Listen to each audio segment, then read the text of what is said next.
Okay, so let's consider some of the, as it were, almost cubist tensions that are alive in this Dugin's claim that Aristoteles, when he was thinking was given up, that was the last straw that broke the camel's back of traditionalism, and therefore modernity was entered in, where modernity includes liberalism as the lens through which we see the other modernities, which are um, fascism, and it's according to Hegel. So here's the conceit of Hegel that Zizek finds so seductive. Um, uh, there's a mystical link between Tito, between um, Spanish fascism, between the fascism and Giovanni Gentili and Mussolini, between the most deep and serious form of fascism and the version given uh, by the legal juristical understanding of the notion of a Führer or a guide. Even this is totally independent of Heidegger. I speak of the German historical school of jurisprudence of von Goethe and others. So the basic idea is this: it's given voice in a crude way by Schmidt. So, like Schmidt says, whatever is Knudsen is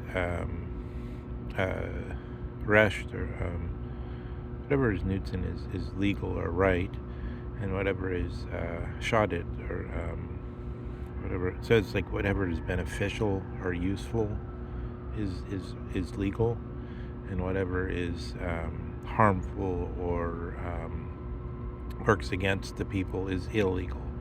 This is like the formula that you find in the Nazi handbook of the so-called handbook of law and legislation, and it was that part was probably written by Carl Schmidt, maybe not. But in any case, the principle is pretty clear. It's just the principle anyone would have anyway, except that it only applies to the folk. It only applies to the Germanish region. Just as though, by analogy, you could say there's some things that I guess the difference would be if you make an analogy on, the in the Middle Ages, when they say this is the Germanish peoples, this is Deutschland, in the sense that in 1848 would then be called Deutschland über alles, meaning combine all these disparate fragmentary duchies and lordships into this Prussia-centered sphere. So like Prussia is the Klein Deutschland, the core, and just as Kiev is, according to the Russians, the core, and or Kievan Rus is the core of the Eastern Slavs. But in the same sense, in the Germans thought in the 18th century, and probably already, let's say in the 18th century, this idea probably dawned, and then in the 19th century, it got clear sound voice in that beautiful Lied from 1848, Deutschland über alles, which was then treated to a different valence amongst Himmler and so on, but and is now mocked by liberal or modern Dasein. Hegel thinks all the so-called fascisms must have a core of identity, so that you could link them all together. In this sense, I would kind of say Chomsky has a point. Is that really true? Maybe. I mean, it's not that clearly true. So this is Hegel's big conceit. It's like there's this connection between things that are part of species types, where species can be something like fascism, and they all share connections. Zizek gives, for example, like Salman Rushdie, which he says he doesn't really like as an author, but as giving a kind of case of a certain kind of upbringing, which is more or less like the 18th century upbringing of Jane Austen, but except not in rural England, somewhere outside of London or wherever Jane Austen's novels take place, but rather in maybe some place outside of Delhi or wherever. Probably that's not where he grew up, but wherever this guy that had this fatwa put on him, Salman Rushdie, lived and drew the inspiration for some of his works. His operas. It's interesting in Italian, like the word opera. We don't think of that when we hear the word opera in English. We think, but it's opera. It's related to operation. Something operates. A work of art moves. Tino Segal, whatever, is social sculpture, intervention, and all this kind of notions that later, or that in the middle of the 20th century came to power with Guy Debord and all this stuff, situationism and so on. So we have a situation where fascism is supposed to be modern, but then is it that Hegel can then thrust, as Dugin kind of wants him to, this sort of Aristotelian essentialism onto fascism and then find it in all these different countries? So that's an open question, I think, and it's not so obvious what the answer is. And then okay, liberalism won, so we see fascism and communism through the lens of liberalism, and we see right and left. This, of course, like you could say, oh well, the phrases were coined due to the assembly in the French Revolution period. Okay, that's actual, but is it the truth about the essence of the concepts that are involved in the notion of right and left? Maybe not, because it could as easily and with as much cogency say that we could tie them to the founding of the Bank of England and to the dispute between the nobles, who then claimed that the Magna Carta had always been on their side and been on the side of the people and the common law, as against the sovereign, who then appeared to be this right-wing, left-wing distinction in the sense of, as it would be called, throne and altar, as against the Bank of England and whatever the lower nobles were up to, which was probably something to do with the, the British East India Company and so on, with the commerce. So you could construct these things in different ways, and then you could ask, on what basis and what authorities do we have to go to book up on, like, what's thought to be concrete and to make sense in this field? And then you find out all kinds of different things, and so one can wonder about that. And Dugin, in posing this claim about Aristotle, now he thinks Aristotle is, I think on the Stoa podcast, one of his, I'm not sure, he might have appeared more than once, one of his appearances, he says this,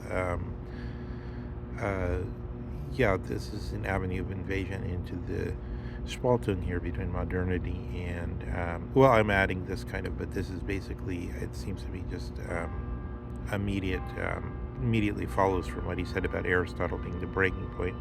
So,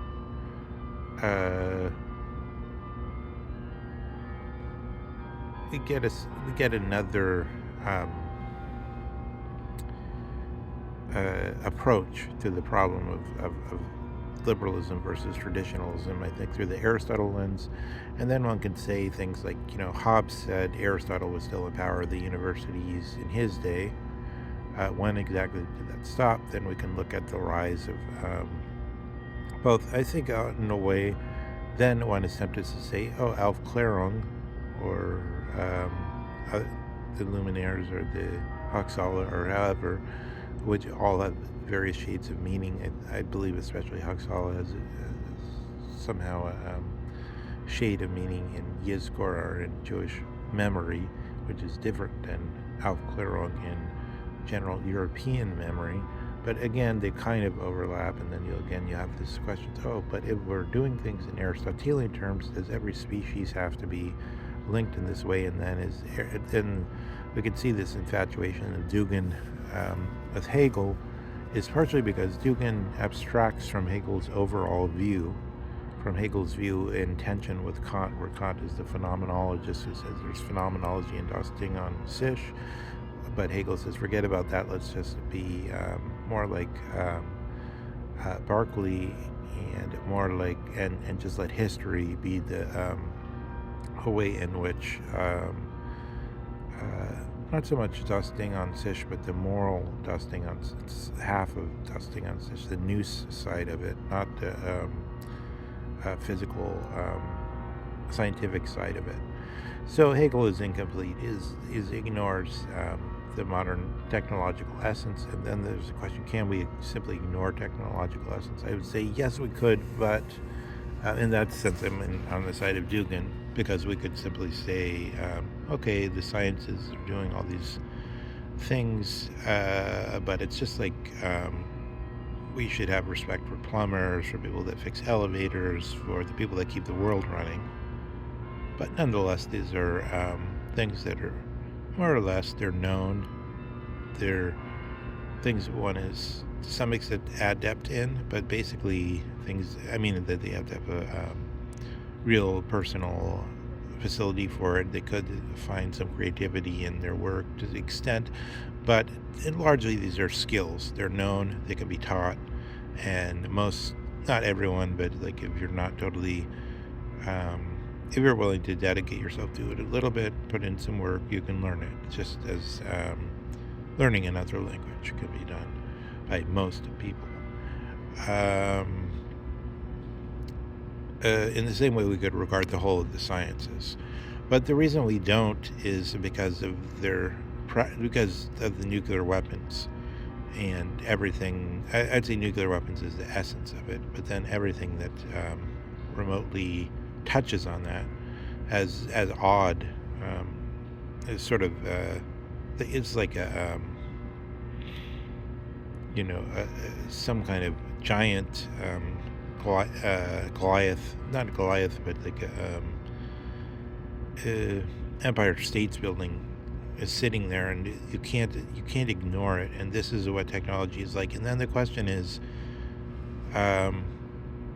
isn't it that technology is such that Dugin's thesis can't work simply because there's no symbols in the mythos or in the truth, in the narrative? Like the classicists like to say, we don't like to say story exactly because that's been so degenerated by terrible people like the guy that wrote the Homo Sapiens book that Obama wrote, and just people like Yuval, what was that guy's called? Yuval Harari, or whatever his name is, and Richard Dawkins, and so on. And at the same time, we can't simply go with myths, with mythos, with the Greek myths, because supposedly, I don't agree with it, but supposedly this would be too out of touch with what we've learned, because we've learned that the Earth is we're Copernican, right? Like we're at the center of the solar system. We're Copernican, and Dawkins believes that, but then he's so proud of himself for claiming, "Oh, we're not at the center of the world," even though that's exactly what Copernicanism teaches. Well, that's all a bit sketchy, I understand, but all I'm saying is there's scientism, and there's some other positions, and uh, they